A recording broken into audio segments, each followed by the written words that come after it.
नमस्कार, मैं हूं नीलू और इस वक्त की बड़ी खबर हम आपको बता दें कि हिजबुल्लाह ने अब तक का सबसे बड़ा अटैक इजराइल पर किया है। बताया जा रहा है कि उसके जो कि हवाई अड्डे हैं उसको निशाना बनाया गया है और भी किस तरह की तबाही वहां पर देखने को मिली है इजराइल में। बातचीत करने के लिए मयंक मेरे साथ है। मयंक, किस तरह की तबाही, क्योंकि कहा यह जा रहा है कि बहुत सारे मिसाइल दागे गए हैं इजराइल पर और खास तौर पर हवाई अड्डों को निशाना बनाया गया है। कहां कहां तबाही? देखिए, ये बेन गुरियन एयरपोर्ट है तेल अवीव का। कल यहाँ पे एक बड़ा अटैक हुआ है हिजबुल्लाह की तरफ से और सबसे गौर करने वाली बात है कि ये हमला हुआ है फतेह 110 फतेह 110 मिसाइल से, जो कि ये ईरान की मिसाइल है।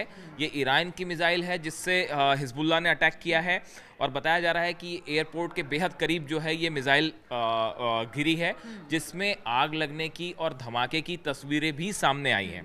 देखिए, ये जो इसमें ये एक बड़ा अटैक इसलिए भी है क्योंकि देखिए, ये अभी तक हिजबुल्लाह ने इतनी लॉन्ग रेंज मिसाइल्स का इस्तेमाल नहीं किया था।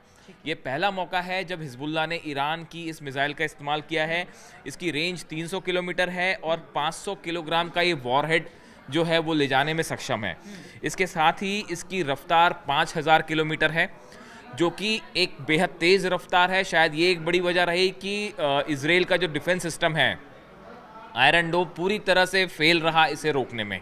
और इसके गिरने की भी तस्वीरें आई हैं, आग लगने की तस्वीरें आई हैं, धुआं उठने की तस्वीरें आई हैं एयरपोर्ट के पास से। अब देखिए, इसके अलावा पिछले 24 घंटे के अंदर 120 रॉकेट्स दाग दिए हैं हिजबुल्लाह ने इजराइल के ऊपर। और ये सबसे खास बात यह है कि इस बार हिजबुल्लाह की तरफ से बाकायदा मैप जारी किया गया है कि कहाँ कहाँ हमले हुए हैं और वक्त भी जारी किया गया है कि कितने बजे किस जगह पर निशाना बनाया गया है। देखिए, हम आपको बताएं, पश्चिमी गैलीली का अविविम इलाका है, यहाँ पे बहुत बड़ा धमाका हुआ है और आग लगने की ज़बरदस्त तस्वीरें सामने आई हैं। बड़े पैमाने पर आग लगी है जिसकी तस्वीरें जो हैं वो मीडिया में, सोशल मीडिया में भी अब सामने आने लगी हैं। वैसे ही शिमोना इलाका है, शिमोना में भी कई रॉकेट्स बरसाए गए हैं। गोल सासा सेटलमेंट है, इसके ऊपर बताया जा रहा है कि बड़ा अटैक हुआ है। राबिया बेस जो है आईडीएफ का, वहाँ पे बताया जा रहा है कि उसके ऊपर बाकायदा रॉकेट टारगेट करके अटैक किया गया। और जैसा हिजबुल्लाह दावा कर रहा है कि यहाँ पे कई सैनिकों की मौत भी हो गई है, ऐसा हिजबुल्लाह का दावा है। हकीकत क्या है वो अभी बाद में पता चलेगी। हालांकि इजराइल ने इसको फिलहाल डिनाई किया है। ऐसी मेतुला में मरकावा टैंक को निशाना बनाया गया है हिजबुल्लाह ने अपने एंटी टैंक मिसाइल से और रॉकेट्स के जरिए। देखिए, लगातार जो है वो मरकावा टैंक्स पे अटैक किया जा रहा है। तो बताया जा रहा है कि ये एक रॉकेट के जरिए मेतुला में जो है मरकावा टैंक पे हमला किया गया है। वैसे ही तेल अवीव में भी कई जगहों पे धुआं उठने की तस्वीरें, आग लगने की तस्वीरें जो हैं वो सामने आ रही हैं। और ऐसा भी बताया जा रहा है कि स्टेला नेवल बेस है इजराइल का, जहाँ पे नेवल फोर्सेस रहती हैं, यहाँ पे भी अटैक किया है हिजबुल्लाह ने। और इसकी जानकारी भी हिजबुल्लाह ने जारी की है बाकायदा कि हमने इतने बजे जो है वो हमला किया। तो देखिए, अब तक ये हो रहा था कि हिजबुल्लाह की तरफ से जो अटैक हो रहे थे इजराइल इनको डिनाई कर रहा था। इस बार ऐसा लगता है पूरी प्लानिंग के साथ। और आप देखिए, हर हमले के बीच में सिर्फ 15 मिनट का गैप था कि शिमोना में हमला होता है, उसके 15 मिनट बाद जो है वो मेतुला में हमला हो जाता है, उसके 15 मिनट बाद तेल अवीव पे हमला हो जाता है। तो ऐसा लगता है कि बिल्कुल प्लानिंग के साथ ये अटैक हुए थे। कहां पे अटैक हुए उसके मैप भी जारी किए गए ताकि सबूत दिए जा सके कि हाँ, हमने हमला किया है। हाँ, लेकिन एक बात मैं जरा ये बताइए, चूंकि हिजबुल्लाह लगातार बड़े अटैकिंग मूड पर दिखाई दे रहा है, इजराइल में लगातार अटैक कर रहा है, ऐसे में वो कुछ खास ठिकानों को टारगेट कर रहा है। इसमें कई ऐसे शहर हैं जिस पर लगातार उसकी तरफ से हमले हो रहे हैं। तो क्या अब एक स्ट्रेटेजी के तहत, एक प्लान के तहत कि कौन से ठिकाने हैं, कहां पर किसको टारगेट करना है, वो पूरी तरह से अब उनके दिमाग में है और उसी को लेकर बार बार इस तरह के जो आप बात कह रहे हो, हिजबुल्लाह की तरफ से तो एक बाकायदा मैप जारी कर दिया गया और कुछ वीडियोस भी जारी किए गए हैं इजरायली बेसिस के, इजरायली सेना के ठिकानों के। और ये बताया गया है कि आपका हर ठिकाने की जानकारी है हमको, कहाँ पे आपकी फोर्सेस हैं, कहाँ पे आपके हथियार हैं, कहाँ पे आपके टैंक्स हैं। ये खुद वीडियो जारी किए गए हैं हिजबुल्लाह की तरफ से।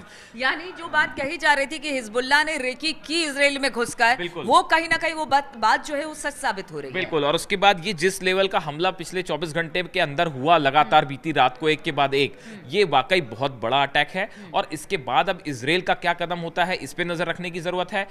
ट्रंप की जीत के बाद एक प्रकार का मैसेज देने की कोशिश की गई है हिजबुल्लाह की तरफ से। और नईम कासिम ने यह भी साफ कर दिया, ऐसा बताया जा रहा है जो नए चीफ हैं हिजबुल्लाह के, कि हिजबुल्लाह किसी भी कीमत पर सरेंडर नहीं करेगा और ना ही वो सीज फायर की भीख मांगेगा।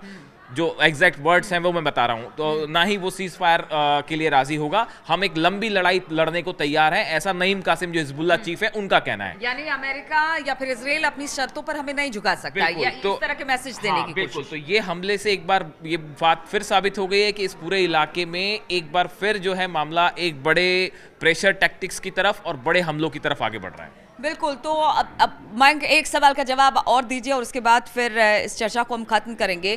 चूंकि हिजबुल्ला अब अटैकिंग मोड पर है, जिस तरह से ट्रंप जीत कर आए और ये कहा गया कि शायद अब इसके बाद यहाँ से इजराइल को फ्री हैंड मिल जाएगा, इस तरह की बातें मतलब लगातार सुर्खियों में रही, चर्चाओं में रही। हालांकि ट्रंप की तरफ से इस तरह के संकेत नहीं दिए गए, तो क्या अब एक तरह से मैसेज देने की कोशिश अब पूरी तरीके से हो गई कि देखिए अब भी हमला कर रहे हैं और अगर हमारे ऊपर अगर दुगनी ताकत के साथ हमला किया जाएगा तो उस वक्त भी हम नहीं रुकेंगे। देखिए ये बिल्कुल साफ मैसेज है ट्रंप के बाद। जैसा बताया जा रहा था कि इलेक्शन के बाद कुछ हो सकता है बड़ा, तो ऐसा लगता है मान लीजिए इलेक्शन के रिजल्ट्स आने का इंतजार था और ट्रंप आए हैं, उसके बाद अब ये बात साफ है कि इस पूरे इलाके को लेकर ट्रंप गवर्नमेंट जो है वो ट्रंप एडमिनिस्ट्रेशन अपनी तरफ से कुछ नई प्लानिंग करेगा, नई नीतियां अपनाएगा। तो उसको लेके ये कि प्रेशर टैक्टिक्स शुरू हो गई है और ये हमलों से ये साफ मैसेज दे दिया गया है कि फिलहाल सीज फायर वाली बात तो कहीं दूर दूर तक नहीं है। तो सीज फायर वाली बात दूर दूर तक दिखाई नहीं दे रही है और कोशिश हिजबुल्लाह की तरफ से यही है कि अटैकिंग मोड पर रहा जाए। और जिस तरह की खबरें पीछे आई कि ट्रंप का जीतना, इजराइल को फ्री हैंड मिलना, उस पर लगता है कि अब हिजबुल्लाह टिका हुआ है और उसका यही मानना है कि अगर हमले इजराइल की तरफ से आगे होते हैं तो फिर हम भी उसका कड़ा जवाब देंगे। चलिए, ये लगातार हमारी चर्चा जारी रहेगी, इस खबर पर लगातार हमारी नजर बनी रहेगी। आप बने रहिए हमारे साथ।